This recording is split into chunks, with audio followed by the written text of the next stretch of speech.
मैं परमेश्वर को धन्यवाद देता हूँ इस समय के लिए जो परमेश्वर ने मुझे दिया है।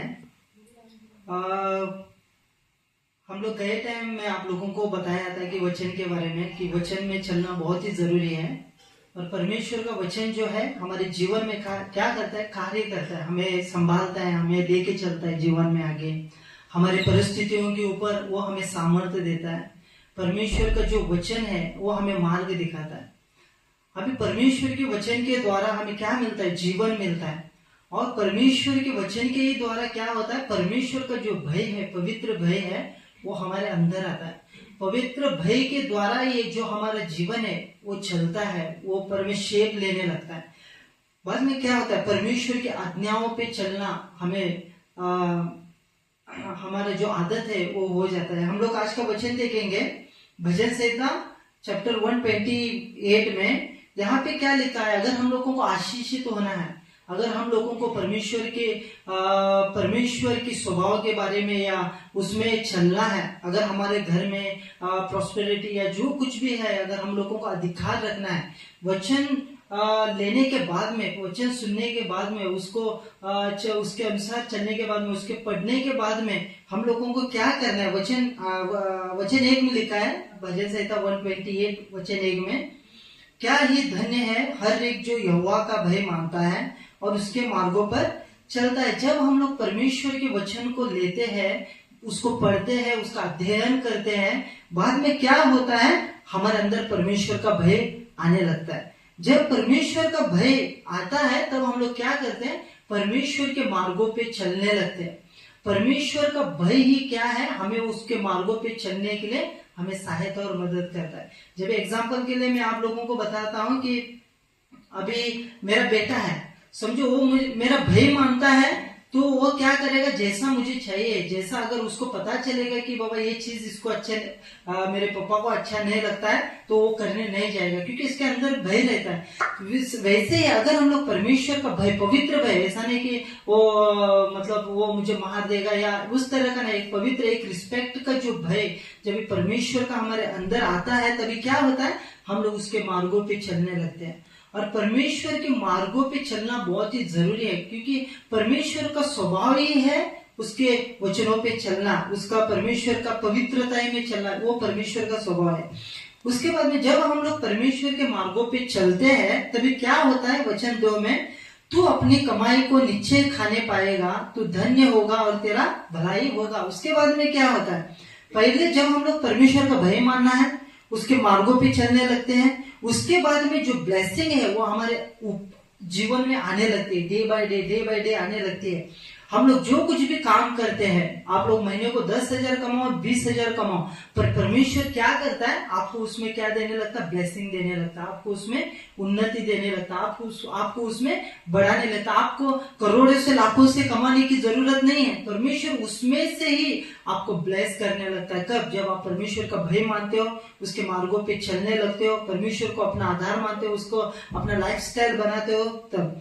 वचन 3 में लिखा है, तेरे घर के भीतर तेरी स्त्री फलवंत दाखलता से होगी, तेरी मेज के चारों ओर तेरे बालक जलपाई के पौधे से होंगे। आगे क्या लिखा है, तेरे द्वारा, हमारे द्वारा, अगर मैं परमेश्वर का भय मानता हूँ, उसके मार्गों पे चलता हूँ, जो मेरा जो ब्लेसिंग है, जो मेरा आज्ञाकार का जीवन है, वो ट्रांसफर हो जाएगा मेरे बच्चों के ऊपर, मेरे वाइफ के ऊपर, मेरे परिवार के ऊपर, मेरे द्वारा वो ब्लेस होने लगेंगे। Praise the Lord.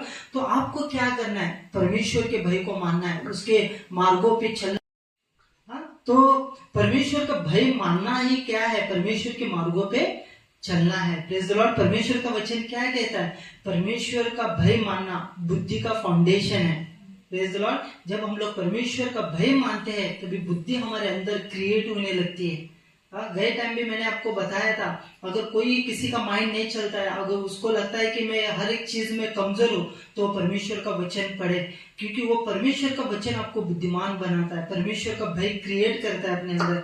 और आगे क्या लिखा है कि आपके बच्चे फलवंत होंगे, वो आपके बच्चों को ब्लेसिंग मिलेगी, आपकी वाइफ, आपका पति है, उसको ब्लेसिंग मिलेगी। जो कुछ भी बुरी आदत है, कुछ भी आपके घर में जो शैतानिक अटैक्स है, वो क्या होगी, वो खत्म होने लगेगी परमेश्वर के वचन के द्वारा, उसके साथ संबंध जोड़ने के द्वारा। वचन 4 में देखेंगे, सुन, जो पुरुष यहोवा का भय मानता हो वह ऐसे ही आशीष पाएगा।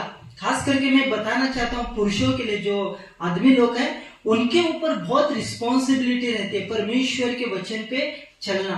क्योंकि जो हवा है, जो औरत है, परमेश्वर ने औरत को आदमियों को रिस्पॉन्सिबिलिटी दी है, आदमियों को रिस्पॉन्सिबिलिटी दी है कि उनको परमेश्वर का वचन सिखाए, परमेश्वर के भय में चलाए। ये किसकी रिस्पॉन्सिबिलिटी है? एक आदमी की रिस्पॉन्सिबिलिटी है। और परमेश्वर यहाँ पे पुरुषों को कहता है कि परमेश्वर के भय मानो तो तुम्हें क्या मिलेगा? आशीष मिलेगी। Praise the Lord. और वचन 5 में क्या लिखा है? यहोवा तुझे सिय्योन से आशीष देवे। यहाँ पे क्या लिखा है कि परमेश्वर क्या करेगा? तुझे सिय्योन से आशीष देगा, तुझे स्वर्ग से आशीष देगा, स्वर्ग को खोलेगा और परमेश्वर तुझे आशीष देगा। जस्ट हम लोग चर्च जाने से, बाइबल पढ़ने से, सिर्फ बपतिस्मा लेने से हम लोग आशीषित नहीं होते। जब हम लोग परमेश्वर के आज्ञाओं पे चलने लगते हैं, उसको अपना लाइफस्टाइल बनाते हैं, रियल जो ब्लेसिंग है हमारे जीवन में डे बाय डे वो उतरने लगती है, वो कार्य करने लगती है। बाद में जो वो ब्लेसिंग है वो क्या हो जाती है? हमारे पूरे परिवार में, सराउंडिंग में क्या होती है? वो फैलने लगती है। Praise the Lord. अभी एग्जांपल के लिए, अभी हम लोग सुबह, अभी आप लोग रेडी हो गए, अभी मैं सुबह रेडी हो गया, अभी मैं क्या करता हूँ? परफ्यूम मारता हूँ। परफ्यूम क्या करती है? पूरे घर में वो जो स्मेल है उसका, जो उसकी खुशबू है वो फैलती है। वैसे ही क्या होता है, जब मैं परमेश्वर का भय मानता हूँ, उसके मार्गों पे चलता हूँ, उसको अपना लाइफस्टाइल बनाता हूँ, जो मेरा लाइफस्टाइल है, जो मेरी ब्लेसिंग है, वैसे ही जो पूरे घर में क्या होती रहती है? वो फैलने लगती है। Praise the Lord. आगे क्या लिखा है? यहोवा क्या करता है? हमें सिय्योन से आशीष देगा। वरन 6 में लिखा है, वरन तू अपने नाती पोतों को भी देखने पाएगा। इजराइल, यहाँ पे क्या लिखा है? परमेश्वर का वचन वो तेरी आयु को बढ़ाएगा। परमेश्वर का वचन क्या करता है? हमारे आयु को बढ़ाता है, हमारे उम्र को बढ़ाता है। जीवन और जो मरण है परमेश्वर के हाथों में है। कोई भी गलत दुर्घटना से आपकी मृत्यु नहीं हो जाएगी। कम उम्र में आप लोग नहीं मर पाओगे अगर आप परमेश्वर के भय में जीते हो, अगर आप परमेश्वर के वचन को अपने लाइफस्टाइल बनाते हो, उसमें अपना जीवन लगाए हुए हो, तो आप कम उम्र में नहीं मरते हो। आपके बच्चों को देखेंगे, उसके उनके बच्चे के बच्चों को देखेंगे, आप जो पूरे जनरेशन है उसको आप देख पाओगे। Praise the Lord. तो परमेश्वर का भय मानना इंपॉर्टेंट है। परमेश्वर का वचन हमारे जीवन का फाउंडेशन है। परमेश्वर के मार्गों पे चलना उसका फाउंडेशन है। गलत चीजों में अपना ध्यान मत लगाओ, परमेश्वर के वचन पे अपना ध्यान लगाओ। परमेश्वर का वचन क्या कहता है? क्या ये धन्य है वो जो इंसान जो परमेश्वर के वचनों पे चलता है, जो मूर्खों की संगति में नहीं बैठता है, वो इंसान को धन्य कहा गया है। Praise the Lord. मैं परमेश्वर को धन्यवाद देता हूँ इस वचन के लिए। इस वचन के द्वारा आपका जीवन बदलेगा और आप अपने घर में प्रभावशाली बनेंगे, अपने रिश्तेदारों में प्रभावशाली बनेंगे। अगर आप कमजोर है, आपके घर में आपको कोई पसंद नहीं करता है, तो वचन को आज से मानना स्टार्ट करो। वचन को फाउंडेशन बनाओ। आपकी जो खुशबू है, आपकी जो ब्लेसिंग है, पूरा समाज, आपका घर, आपका मोहल्ला देखेगा और आपकी ब्लेसिंग बढ़ जाएगी। मैं प्रार्थना करता हूँ इस समय में। प्रभु यीशु मसीह, आपके नाम को धन्यवाद देता हूँ। आपने वचन दिया, इस वचन के द्वारा हमारे जीवन को आपने ब्लेस किया। मैं विश्वास करता हूँ जो कोई भी ये वचन सुन रहा है, प्रभु जी आप उसको आशीषित करना, उनके घर में आप उनको योद्धा बनाना, आपके वचन पे चलने वाला बनाना। मैं प्रार्थना करता हूँ ये सब जो ब्लेसिंग है आप उनके जीवन में देंगे। मैं आपको धन्यवाद देता हूँ और विश्वास करता हूँ यीशु के